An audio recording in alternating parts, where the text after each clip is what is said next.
Oi, gente, tudo bem? Vamos falar um pouquinho sobre a asteia, certinho? E aí a gente vai ampliando, né, a nossa espiral de conversa sobre esse processo yoga que a gente está compondo. Então, para nós, é mais interessante a gente questionar, refletir, né? Mas sempre partindo de uma experienciação. E neste momento, sobre ser honesto, não roubar, né? Para aí sim a gente dizer, não faço isso, não faça isso. Bem, então esse não roubar aí, ele está sempre articulado com a rinça, com não causar, provocar danos ao outro, a si próprio. Satya, a busca da verdade, falar a verdade, tá? E aí nos permite levantar alguns questionamentos, né? E tensionamentos aí também, para ver o que nos acontece, né? Você já roubou algo? Pensamentos, palavras e atitudes de alguém, comportamento, objetos? A gente pergunta isso e vai lembrar, às vezes, de algumas coisinhas do nosso processo de criança, adolescência. Né?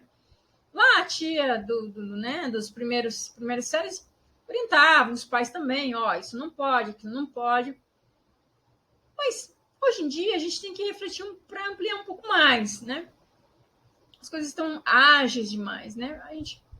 Será que você capta pensamentos dos outros sem pedir emprestado? Palavras, atitudes, comportamentos, como eu disse. Isso é um pouquinho mais profundo do que isso, tirar um objeto de uma pessoa.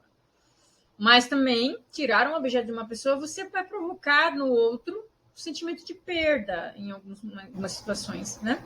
E em você, talvez, arrependimento, a depender, né, da sua formação familiar, do colégio e tudo mais. Outras pessoas não vão sentir nada. Enfim, e aí quando a gente vai avançando para falar sobre isso, de primeira mão, você vai para o dicionário, tem lá 74 sinônimos para roubar e 7 sentidos da palavra roubar. Desde furtar, raptar, seduzir, plagiar, consumir, falsificar e salvar. E aí, frente de um espelho, a gente coloca essa, né, Satya, o oposto, a gente busca a idoneidade nesse não roubar, né? O não roubar, ele tem que, digamos, emitir aí, ressoar uma honestidade.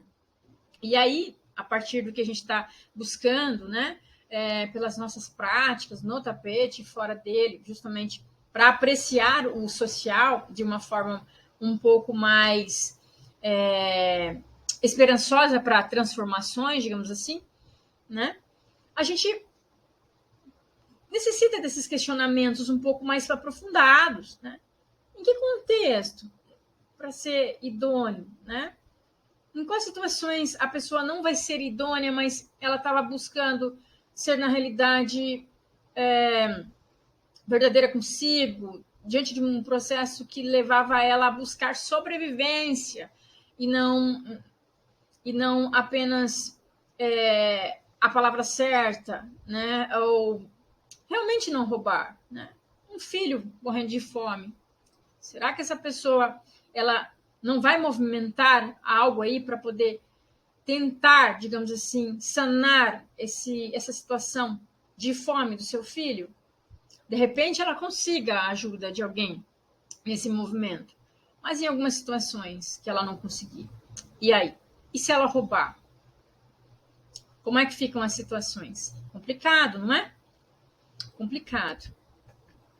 Quando a gente olha para o texto de yoga, a gente não quer justamente esse não fazer isso, não fazer aquilo de cara, mas a gente faz esse diálogo e está lá nos textos mais recentes, né? Além do não causar dano, que a gente tinha falado, falar a verdade, evitar tomar o que não é nosso, evitar, né? E aí conduz o quê?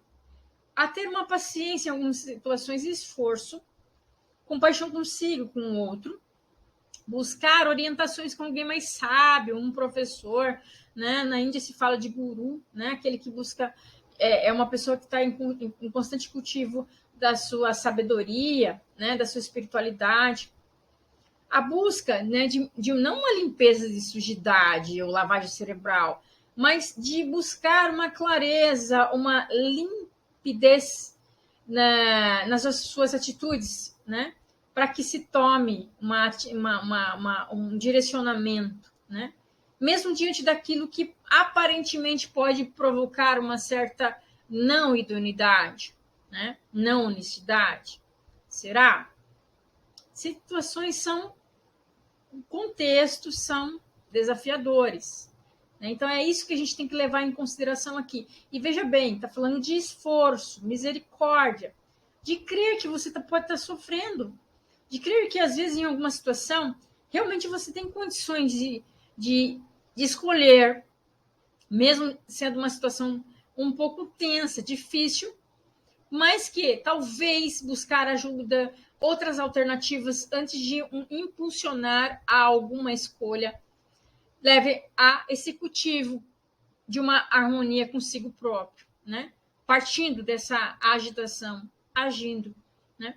E quando a gente mostra essa tessitura, porque aqui a gente tem uma simbologia dos nossos corpos, né? Desde o físico ao que representa a sabedoria e a felicidade, o êxtase, sem a presença de objeto ou algum motivo. Esse processo de estar num contexto social que te coloca à prova, logicamente que pode, digamos assim, te colocar a falha ou a uma reatividade muito maior, ou uma inércia, né? E aí, cabe à situação daquele que pratica o yoga, né? Se está experienciando isso, buscar a ajuda de terceiros. Isso já é um processo de motivação por meio de autocompaixão, né? Ou se ver no outro, não criticar, jogar pedra nessa pessoa que está tomando atitudes que vá contra a idoneidade, ou você conhece que essa pessoa nunca fez determinadas situações tão depreciativa, e ela começa a tomar algumas atitudes que fogem ao que comumente se percebia nela. Então, estamos num processo de transformação. E nesse processo, essa pessoa acabou, digamos assim, optando por algumas escolhas não tão benfazejas, né? E aí, gente, nessa situação, logicamente, que transpõe essa questão do alimento. A pessoa, às vezes, em algumas situações, não tem nem como escolher um alimento, né? Mas nós, nesse processo de se colocar como aquele que pratica e que vai acolher o outro, precisa ter essa amplitude experiencial para refletir algo mais assertivo. Lógico que esse cultivo de qualidades mentais, a forma como alimenta, né, em termos de interação com o meio, com a natureza, ou a próprio alimento de escolha, né, as informações que se alimenta, né, mais próximo de informações coerentes, vai levar você, digamos assim, a uma conduta mais sábia para orientar, contribuir para a sociedade com o outro, né? Para estar mais aberto a contribuir com o outro, né? E não cobrar desse outro diante de uma situação que nem a parte física ele dá conta em algum momento. Ele não tem nem a autonomia dele garantida, né? Como é que a gente, né? A gente tem que pensar nesse sentido. Eu, ele, né? Esse processo de troca e de interação, né? E aí, essa leitura da Stacey Graham está sendo muito interessante para mim, né? Porque ela vai falar do yoga como resistência, e ela tem formação em psicologia e na área de economia, administração. Então, ela olha de uma forma a trazer essa noção de que sim, existem as multiplicidades, as diversidades, aqueles que não são negros, aqueles que são negros, né? E aí não é opor brancos versus negros, entende? Mas sim dar a voz aos negros, dar a voz a mulheres, dar a voz à diversidade, né? E aí buscar justiça social a partir da compreensão iógica, né? Equidade, inclusão, dentro e fora do tapetinho, por mim, que tenho condições de compreender isso, para que outros possam também ter essa compreensão mais ampla do que o yoga pode proporcionar, né? E aí não é jamais uma doutrina, e sim o yoga como ferramenta reflexiva, crítica, a partir dos textos tradicionais, e mesmo aqueles, digamos assim, que eram num contexto lá atrás voltado para homens, né? E aí a gente faz uma releitura de forma bastante respeitosa, mas ampliando para esse olhar da diversidade, da multiplicidade, da potencialidade da mulher nesse processo de diluir o que seria uma oportunidade para todos, né? E não apenas para branco, ou colocar branco versus negros. Isso é muito pequeno, né? Isso causa cisões e mais cisões. Não. Né? Potencializar a todos como seres, né? Que tem todo esse entranhamento, esse entrelaçamento de camadas, e que um dia vai tudo ficar. E o que realmente se eterniza é a espiritualidade do ser, né? É o cerne de cada um. Então, essa oportunidade em vida de que todos tenham a possibilidade de se aproximar do cerne do yoga, né? Do que o yoga pode contribuir, certo? E aí, justamente, né, ela nos permite olhar para questões que eu já vinha falando, que quando a gente é criança, a gente aprende que não é certo pegar dinheiro dos tios, amigos, e aí a gente vê, né, a torta direita nos noticiários de uma forma um pouco mais agressiva, o excesso de corrupção aí. Quantas escolas, quantos hospitais têm sido extintos, né? Ou deixado, digamos assim, de ser construídos por tanta corrupção, que só vai aumentando, né? E aumentando a desigualdade e diminuindo oportunidades, né? No ambiente acadêmico, o quanto há de plágio, né? O quanto há de potencialidade sendo limitada, né? Justamente por uma característica de aceleração, a gente tem muito conteúdo, material na internet, mas as pessoas não sabem lidar com tantas informações, e nesse processo acelerado, né, de ter um feedback com algo pronto, e não teve uma formação tão interessante no seu processo escolar, acaba que, no desespero, construindo algo muito frágil ou algo plagiado de outros. E isso é uma forma de roubo, né?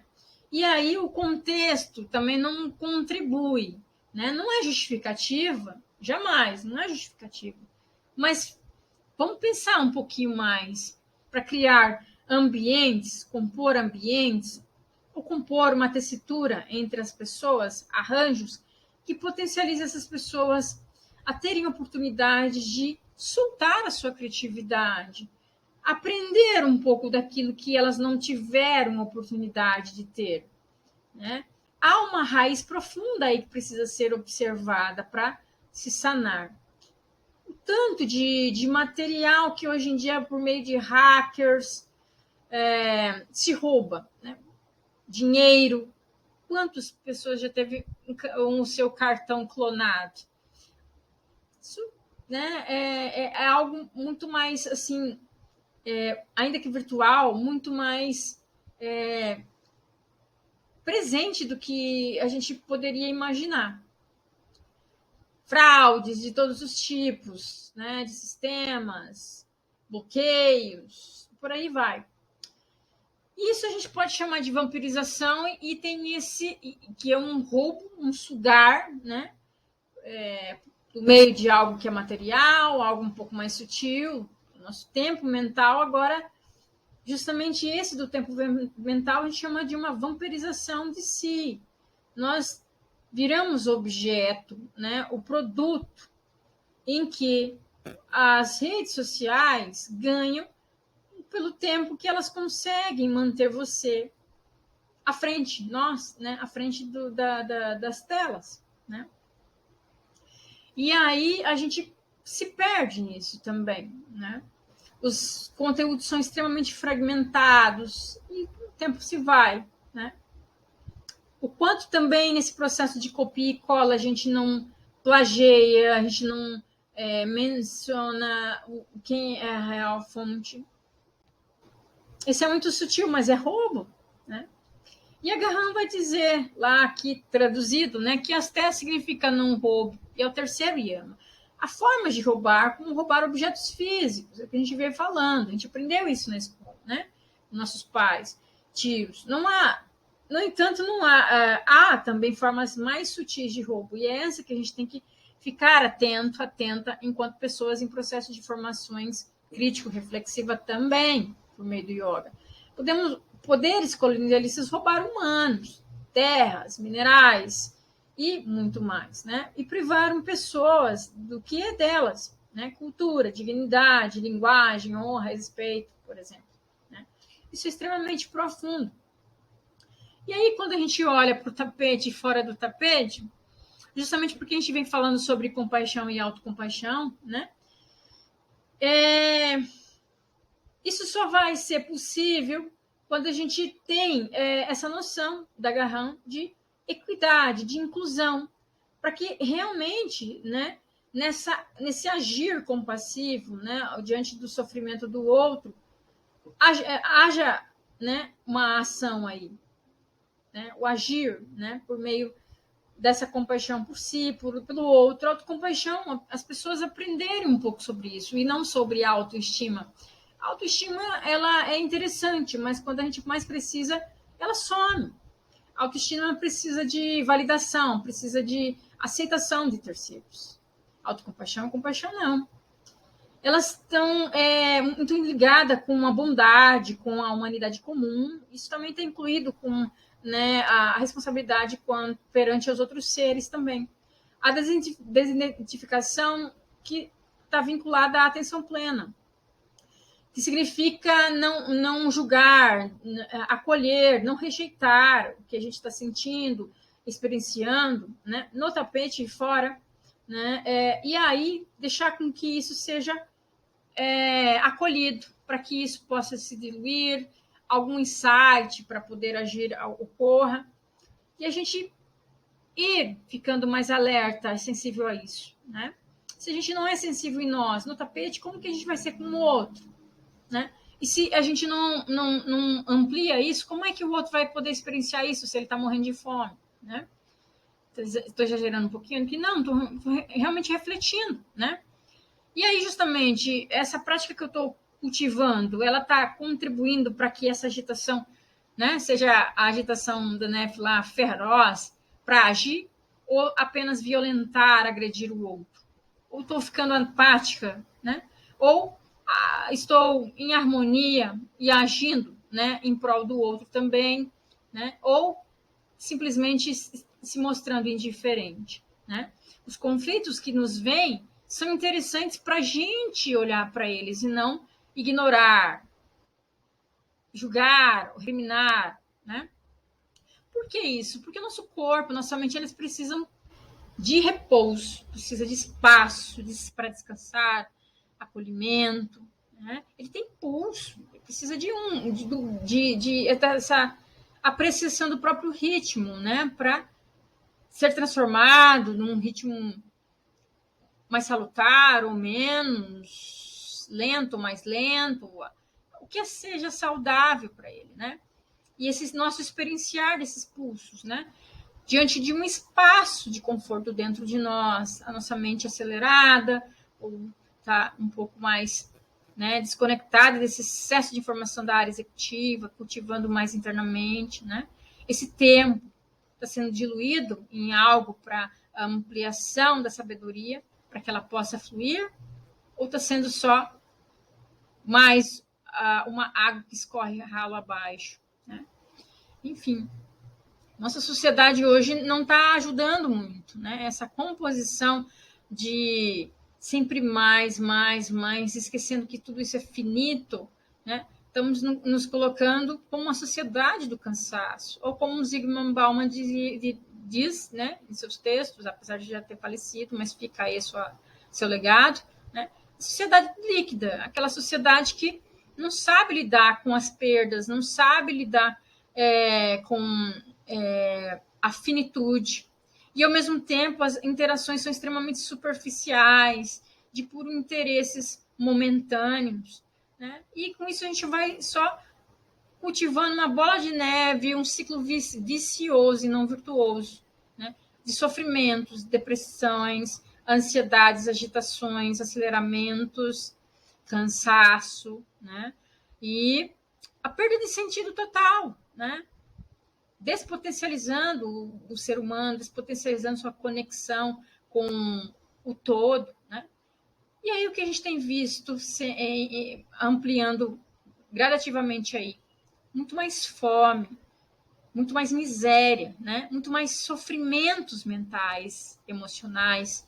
E esse desequilíbrio veio à tona o que aí também, nesse processo da aceleramento e as produções exigidas pelo capitalismo, né? Um desequilíbrio com a mãe natureza. Coronavírus, né? Uma resposta disso, como a gente já tinha conversado a partir do BOF, né? Anteriormente. Então, quando a gente fala de não roubar, não é simplesmente, né, colocar o dedo no outro, você não pode roubar isso, bababá, ou se autoagredir, você não pode pegar isso ou aquilo, né? A gente tem que olhar de uma forma extremamente justiceira, de uma forma para o contexto vivenciado, né? E as 17 ODS nos colocam no chão esse aterramento, né, para alimentar esse corpo, que é o Ana Maia Coxa, né, nutri-lo enquanto um ser vivente, para que esse ser vivente também cultive sua mente, cultive o seu corpo prânico de uma forma benfazeja, mais assertiva, né? E bastante espiritualizada, sábia, né? Então, a gente tem que olhar assim para as ODS, para esses objetivos do milênio, para assentar um pouco e não viver numa bola, né? O praticante de yoga não é aquele que se isola do mundo, vive numa bolha paralela, né? Não há mérito por mérito, tá? A gente precisa ampliar esse olhar de solidariedade, de compaixão pelo outro, por si, né? Como é que ele vai cultivar a espiritualidade, né? Se ele não tem uma interação benfazeja com outras oportunidades, né? De viver bem, né? E acolhido no ambiente onde está, onde vive, com água potável, segurança, um bom alimento, lugar para ter lazer, se seus filhos, um bom emprego. Isso é muito sério, né? Então, a gente tem que ter esse cuidado aí enquanto praticante e aquele que está cultivando o yoga, né? E repassando, né, as informações yogicas por meio dos yamas. Então, a pesquisa científica nos traz aqui uma reflexão mais, né, voltada para o científico, mas não nos deixa de insistir aqui em falar de um programa de yoga, né, que foi utilizado para manejo de diabetes por agentes comunitários em uma favela, um ambiente, digamos assim, em que tem vários problemas estruturais, né, e que, lógico, tem uma riqueza sempre de pessoas, de culturas que se compõem ali dentro, conforme, né, as escassez que o capitalismo nos promove e promove nessas comunidades, mas que é uma riqueza cultural, né, que não que é desprovida de uma escassez. Nem tudo é escassez nesses lugares, né? Mas lógico, voltamos às ODSs de novo. E aí, o yoga nesse lugar mostrou, né, um sucesso, né, na melhoria de práticas alimentares, adesão de medicações por aqueles que precisavam tomar, né, aumento de proporção de diabéticos e hipertensão sob controle. Imagine, né, as doenças crônicas de saúde, né? E o efeito de saúde corpórea e mental, com certeza, né? Não foi o propósito disso, mas o quanto isso amplia, né, de bem-estar, dessa percepção corporal muito mais ampliada, né? E um outro estudo também traz a contribuição, né, do yoga para amenizar os sofrimentos psíquicos de presidiários. Ah, mas presidiários, lógico, a gente tem que falar de populações que são excluídas, né? Populações que têm energias pesadas. O yoga contribui gigantescamente para todos, com todos, né?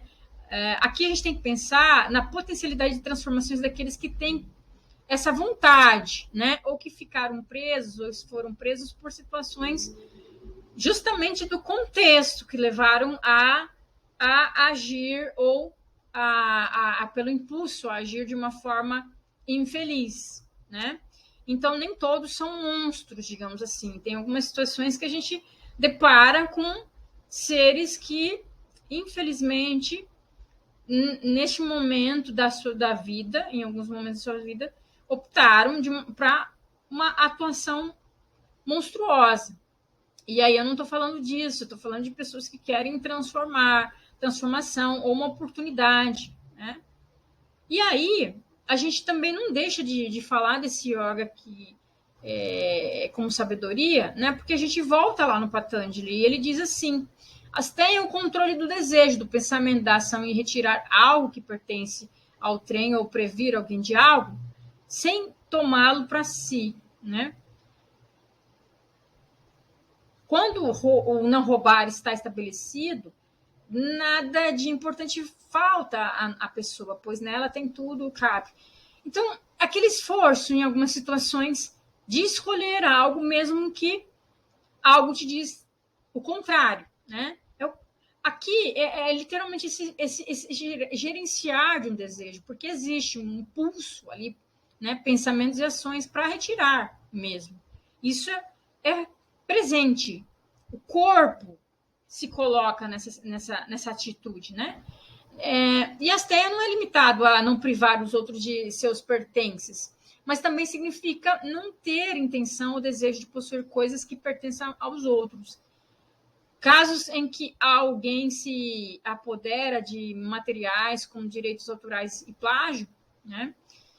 Comumente praticado por escritores e oradores, são exemplos, né? Outros seriam receber e oferecer subornos e desfrutar de privilégios indevidos, né? Isso também deveria ser praticado nos 3 níveis: o da ação, da fala e da mente, né? Uma pessoa que observa este ano, observa, né, na realidade experiencia, coloca-se em prática, prepare-se para experiências mais sutis, pois está sem qualquer preocupação ou apreensão. Fica mais aberto, né, as suas vulnerabilidades, né, e as transformações destas. E apesar da Graham ter falado sobre roubo de terras e tudo mais, a gente tem que considerar isso sim, né, mas a sabedoria do bem viver indígena, trazido por vários indígenas na América Latina, e aqui a gente tem grandes representantes como Krenak e Guajajara, eles falam da terra como um bem comum, né?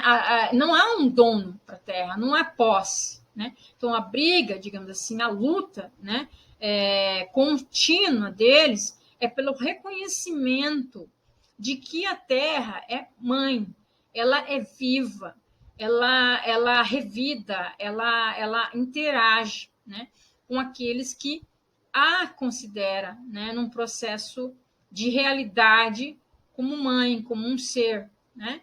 Aqueles que não têm essa sabedoria, logicamente que passa por cima, né? Coloca ela como produto, coloca ela como um bem a ser vendido, né? E para os indígenas, não. E daí esse eterno conflito, né? Em que há aí, mais recentemente, as questões do marco temporal, né? E aí, vamos finalizando, deixo aqui 3 documentários, mas é bem curtinho, cada um deles muito bonito. Excetuando do Ivaldo Bertazzo, né, que é sobre corpo e mente, ele levou alunos, dançarinos de uma comunidade vulnerável, né, carente, para Paris, né, para experienciar e para mostrar suas potencialidades lá. E os outros 2 são feito pela Marie Claire, mostrando a potencialidade do yoga dentro de uma penitenciária e as experiências das mulheres, né, em que elas falam de situações em que é perceptível, né, a situações em que levaram elas ao roubo, a matar alguém e tudo mais, né? Então, essas pessoas não podem praticar yoga? Claro que devem praticar yoga. O Instituto da Maré, né, que vem transformando a favela, né, para todo mundo, em meio a tanta violência, tanto apartheid mesmo, né? Os pretos que moram na favela em relação a quem vive nas áreas urbanas ricas, né? E isso mostra o acesso à capilarização do yoga, né? Potencializando diversos indivíduos, seres, né, em diversas situações que não são lugares em que se pratica yoga onde a elite pratica yoga. Isso é interessante, né? Então, para que serve yoga mesmo? Né? Qual é o seu propósito? Certamente que não é compor jamais contatos seletos, né, por interesse e excluir pessoas que vivem à margem. Não é. Até bem o contrário, né? É para inserção daqueles que vivem à margem. Justamente porque o yoga vem da margem, se parar para pensar, né? Vem lá da Índia, né? E aí veio fazendo suas hibridações, suas transformações, né? Em várias regiões e países, né? E aí, se não roubar, tem que estar em ressonância com as 17 ODS, justamente por conta disso, né? Antes de qualquer coisa. E aí cabe a nós esse contínuo de transformação em vida por meio dos corpos internos nossos, né? A olhar para o outro como potenciais seres para transformação e a gente ser agentes de transformação, né? E aí sim uma espiritualidade engajada na ativa para poder realmente oportunizar as pessoas a não roubar. Muito bem, é isso. Gratidão. Namastê.